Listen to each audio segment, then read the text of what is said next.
皆さんこんにちは。手作りママちゃんです。このチャンネルでは身近なものを使って誰でもできるキャラ弁、キャラケーキ、ハンドメイドの役に立つテクニックを主にご紹介しています。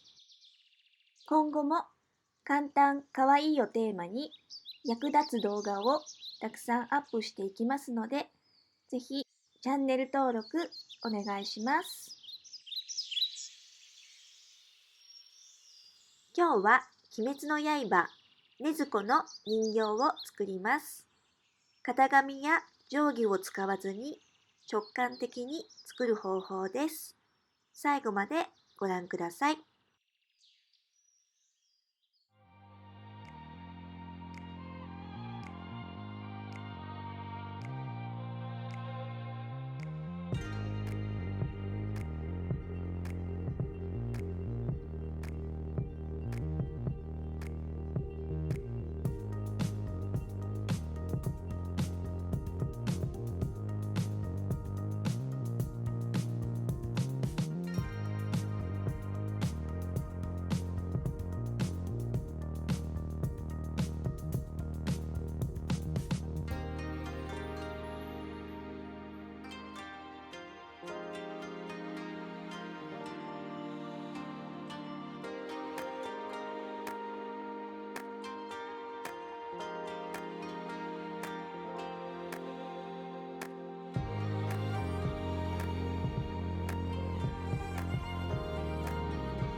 完成です。